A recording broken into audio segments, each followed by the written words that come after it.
Lesson 9 हमारा finish हो चुका है और अब स्टार्ट करने जा रहे हैं बेटा लेसन नंबर 11। और ये चीज ध्यान रखिएगा, इस लेसन को ध्यान से पढ़िए क्योंकि ये लेसन ऐसे के ऐसे बेटा आपको 10th क्लास में भी आएगा। ठीक है, तो आपको 10th क्लास के लेसन दोबारा पढ़ना है, इसीलिए इस लेसन को ध्यान से पढ़ना जिससे आपको 10th क्लास में हेल्प मिल सके। और एक और बात स्टूडेंट, आप सभी को कल इन्फॉर्म किया गया था कि आपको स्कूल फीस जमा करानी है अबाउट 4,000 to 5,000। ठीक है, तो बेटा देखिए इससे आपकी क्या है कि जो ऐप है ऑनलाइन क्लासेस के लिए कंटिन्यू रह सके बेटा। अब देखिए सबसे पहले हम पढ़ते हैं बेटा वर्क के बारे में, इस चीज के बारे में वर्क कि वर्क होता क्या है। तो देखिए बेटा मान लीजिए ये डस्टर है बेटा, ये क्या है मार्कर। ये मार्कर कोई वर्क कर रहा है क्या? नहीं कर रहा।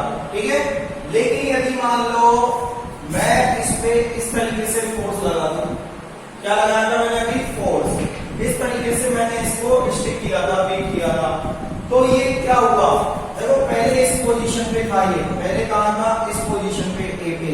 ठीक है, और अब मैंने बेटा यहाँ पे इस तरीके से फोर्स लगा दिया, तो बेटा फोर्स लगाने पर ये कौन सी पोजीशन पे आ गया? बी पोजीशन पे। कौन सी पोजीशन पे आ गया? बी पोजीशन पे। समझे बेटा? यानी कि जब मैंने इस पर फोर्स अप्लाई किया तो बेटा फोर्स अप्लाई करने के बाद ये कहां पहुंच गया? बी पोजीशन पर। और अगर कोई ऑब्जेक्ट अपनी पोजीशन चेंज करता है तो बेटा उसको यहां से यहां तक का क्या कहते हैं? डिस्प्लेसमेंट। क्या कहते हैं? डिस्प्लेसमेंट। ठीक है, आप कोई भी ऑब्जेक्ट लो बेटा, मान लो आप चलती कोई भी गेंद आ रही है, वो वेलोसिटी के साथ आ रही है, आप उसको यदि फोर्स से कैच कर लेते हो, कैच करने का मतलब आप उस पर क्या लगा रहे हो? फोर्स अप्लाई कर रहे हो, तो बेटा वो उस जगह पर रुक जाती है, हमारे हाथों में आकर रुक जाती है। तो जिस पोजीशन से वो आ रही थी वो थी ए, और जब हमने फोर्स अप्लाई किया तो वो कौन सी पोजीशन पे रुक गई? बी पोजीशन पर। कौन सी पोजीशन पर? बी पोजीशन पर। इसी तरीके से मान लीजिए बेटा कोई बाइक स्टार्ट हो रही है ए पॉइंट से, बाइक कहां से चलती आ रही है? ए पॉइंट से। अब मान लीजिए यहां पर आकर उसने ब्रेक अप्लाई कर दिए। क्या कर दिए? ब्रेक अप्लाई कर दिया। ब्रेक अप्लाई करने पर जो बाइक है वो कौन से पॉइंट पर रुक जाएगी? बी पॉइंट पर। ठीक है, बी पॉइंट पर उसने ब्रेक लगाया है और ब्रेक लगाने पर वो थोड़ी दूर चलती है और कौन से पॉइंट पे आकर रुकेगी? सी पॉइंट पर। तो बेटा ये फोर्स के बाद का क्या हो जाएगा? डिस्प्लेसमेंट हो जाएगा। क्या हो जाएगा? डिस्प्लेसमेंट। ठीक है, तो इसका मतलब क्या हुआ कि कोई भी ऑब्जेक्ट डिस्प्लेस कब होता है? जब उस पर क्या अप्लाई किया जाए? बताओ, फोर्स अप्लाई किया जाए। क्या अप्लाई किया जाए? फोर्स। और इसी को हम क्या कहते हैं बेटा? वर्क कहते हैं। इसी को हम क्या कहते हैं? वर्क। यानी कि जब किसी ऑब्जेक्ट पर फोर्स अप्लाई करने पर वो ऑब्जेक्ट डिस्प्लेस हो जाता है तो उसे हम क्या कहते हैं बेटा? वर्क कहते हैं। क्या कहते हैं? वर्क। तो देखिए when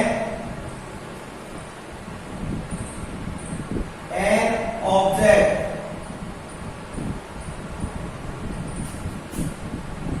is displaced, जब एक ऑब्जेक्ट क्या हो जाता है बेटा?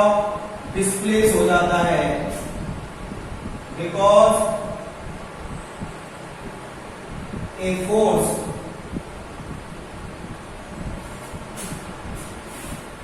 Is applied on it.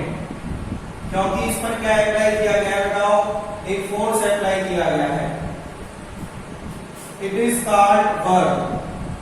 तो उसे हम क्या कह देंगे बेटा? वर्क कह देंगे। क्या कह देंगे? वर्क। कोई भी ऑब्जेक्ट है अगर उस पर क्या अप्लाई किया गया है बेटा? फोर्स अप्लाई किया गया है तो वो क्या हो जाता है? डिस्प्लेस हो जाता है। और इसी को हम क्या कहते हैं बेटा? वर्क कहते हैं। ठीक है, work depends on, work depends on, work जो है बेटा वो किस चीज पर डिपेंड करता है? नंबर फर्स्ट द अप्लाइड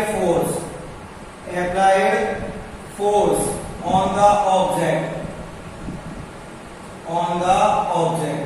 जो वर्क होता है वो बेटा किस चीज पर डिपेंड करेगा, एक तो अप्लाई किए हुए फोर्स पर, second the displacement of the object और ऑब्जेक्ट के डिस्प्लेसमेंट पर।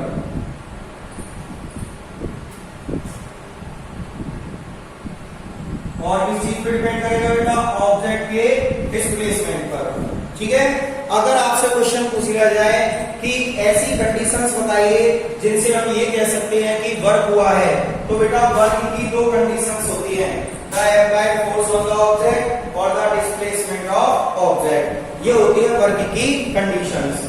ठीक है, तो बेटा पहले इसको लिख लीजिए। वर्क आपने समझ में आया होगा कि जब भी किसी ऑब्जेक्ट पर फोर्स अप्लाई किया जाता है तो वो डिस्प्लेस हो जाता है, और इसी डिस्प्लेसमेंट को हम क्या बोलते हैं बेटा, वर्क बोलते हैं। क्या कहते हैं इसको, वर्क कहते हैं। दो चीजों पे डिपेंड करता है, अप्लाइड फोर्स पर और डिस्प्लेसमेंट ऑफ ऑब्जेक्ट पर। ठीक है बेटा, अब आते हैं इसकी सेकंड डेफिनेशन पे।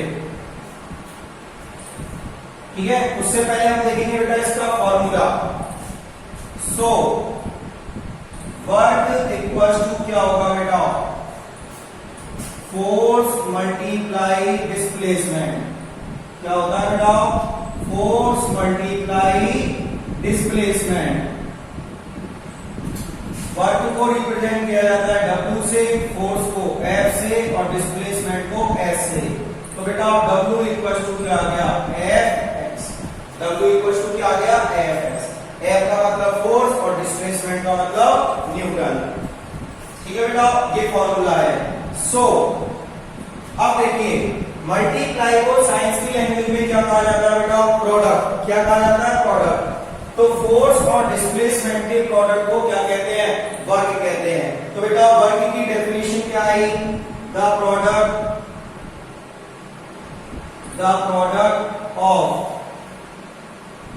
Force and displacement, the product of force and displacement is called work।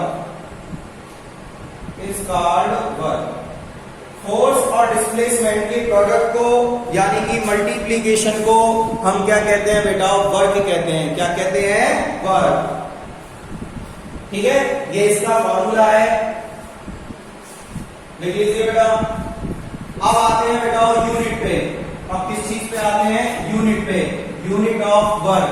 तो देखिए क्या होगी, यूनिट ऑफ वर्क।